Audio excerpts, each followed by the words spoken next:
দেশবাসীকে সমগ্র বাংলাদেশের বাসীকে একটি জিনিস আমি ক্লিয়ার করে দিতে চাই যে আপনারা নীলফামারী 3-এর ইতিহাসটা হয়তো আপনারা জানেন, কিন্তু আমরা তো আসলে খুবই শর্ট টাইম মেমোরি আমাদের, আমরা ভুলে যাই। 1991 সালে যখন আমাদের সুস্থ ধারা নির্বাচনগুলো বাংলাদেশে অনুষ্ঠিত হওয়া শুরু হয়, তার প্রথম নির্বাচনে এখানে সংসদ সদস্য প্রার্থী ছিলেন জনাব আজহারুল ইসলাম। উনি বাংলাদেশ আওয়ামী লীগ থেকে নির্বাচিত হয়েছিলেন এবং ওনার নিকটতম প্রতিদ্বন্দ্বী ছিল জাতীয় পার্টির লাঙ্গল প্রার্থী।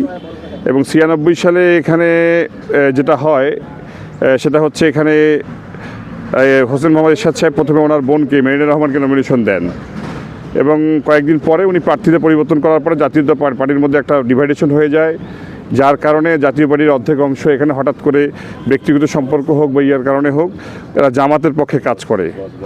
যার কারণে 1996 সালে জামাতের প্রার্থী যিনি ছিলেন জনাব মিজানুর রহমান চৌধুরী, উনি একজন মুক্তিযোদ্ধা, এদিক থেকে উনি একটু গ্রহণযোগ্য ছিল ওনার। উনি সর্বোপরি একটা হাড্ডাহাড্ডি লড়াইয়ের মধ্যে উনি 2400 সামথিং ভোটে উনি কিন্তু এখানে সংসদ সদস্য নির্বাচিত হন প্রথমবার। আর 2001 সালে জোট সরকার থাকার কারণে এখানে বিএনপির পুরো অংশ আসলে মিজানুর রহমান চৌধুরীর পক্ষে কাজ করে, জামাতের পক্ষে কাজ করে। এত কিছুর পরেও বলতে গেলে আমরা আসলে ওই যে সিজেরিয়ান বেবির মতো আমরা জামাতে ইসলামকে এখানে সংসদ সদস্য পদে নির্বাচিত করতে পারি মাত্র 8700 ভোটে। তা আপনারা কেন, কিভাবে, কোথায়, কেন, কী কারণে জানি এখানে জামাতে ইসলামের দুর্গ বলেন তা না। বাংলাদেশে যেহেতু ওই সময় সারা বাংলাদেশে জামাতের ফল খারাপ ছিল, মাত্র 3টি আসন পেয়েছিলেন, যার মধ্যে একটা জলঢাকা। এই কারণে হয়তো বলতে পারেন যে কাকতালীয়ভাবে জলঢাকা থেকে জামাত নির্বাচিত হয়েছিল ওই সময়, কিন্তু এটা জামাতের দুর্গ বা দাঁড়িপাল্লার দুর্গ এটা কোনোদিনও আসলে ছিল না। এই ভুল ধারণা থেকে আমাদের বের হয়ে আসতে হবে। আর তারা সর্বশেষ নির্বাচন করেছিলেন এখানে 2001 সালে প্রতিদ্বন্দ্বিতামূলক। 2008 সালের নির্বাচনটাও একটা ইলেকশন ইঞ্জিনিয়ারিং ছিল, আমরা সবাই এখন বুঝতে পারতেছি, এবং বিভিন্ন গোয়েন্দা সংস্থার তথ্য, সাংবাদিকদের বিভিন্ন তথ্য, বিভিন্ন প্রতিবেদন থেকে আমরা জানতেছি এটা কত সাধারণ একটা নির্বাচন ছিল মঈনুদ্দিন ফখরুদ্দিনের আমলে। এখন আমি মনে হয় আপনাকে ক্লিয়ার করতে পারছি যে এই জামাতের দুর্গ যে কনসেপশনটা আপনাদের মধ্যে ছিল, এটা আমার মুখের কথার দরকার নাই, আমার এলাকাবাসীর মুখের কথা দরকার নেই। এখানে ভোটের যে ফলাফল আছে সেটাই আপনাদেরকে আসলে তুলে ধরবে যদি সুন্দরভাবে যারা ভোটের ফলাফল বিশ্লেষণ করেন। আর এর অন্য কোনো প্রশ্ন থাকলে আপনি করতে পারেন। একটা প্রশ্ন হলো যে বিএনপির মধ্যে কিন্তু অনেকেই মনোনয়ন চেয়েছিলেন, নাম বলছি না আমি, তো যা মনোনয়ন পাওয়ার পরে আপনাদের মনোনয়নটা আপনার সজিলে ভাই পেয়েছে, তো সেই ক্ষেত্রে তাদের সহযোগিতা কীরকম পাচ্ছেন দলীয়ভাবে? আমার দলীয়ভাবে এখানে কোনো ধরনের কেউ অসহযোগিতা করতেছে না।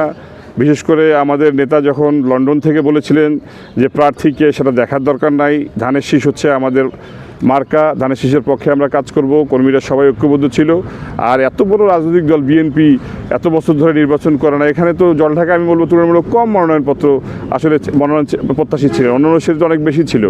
এখানে যারা মনোনয়ন প্রত্যাশী ছিল এটা আমাদের দলের মধ্যে আমাদের পদ পদবীর জন্য একটা প্রতিযোগিতা থাকবে, দলের মধ্যে আমাদের রাজনৈতিকভাবে আমরা একে অপরকে হয়তো বিভিন্নভাবে ট্রিট করতে পারি, বাট এটা যখন পার্লামেন্ট নির্বাচন তখন কিন্তু আমরা সবাই ঐক্যবদ্ধ।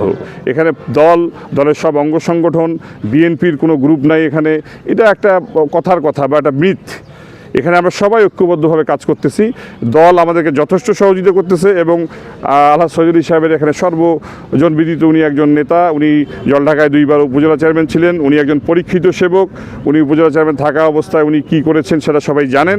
এই জন্য সর্বস্তরে এখানে আওয়ামী লীগ, বিএনপি, জাতীয় পার্টি, ইভেন জামাতে ইসলামের অনেক লোক তাকে ভোট দেওয়ার জন্য উন্মুখ হয়ে বসে আছে। এটাই হচ্ছে বাস্তবতা, এটা আমার কথা না।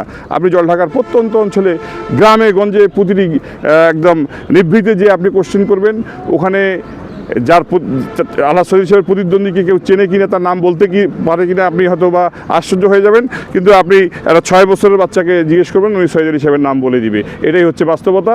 এখন বাকিটা আসলে আমরা 12ই ফেব্রুয়ারি জানতে পারবো ইনশাআল্লাহ। Thank you.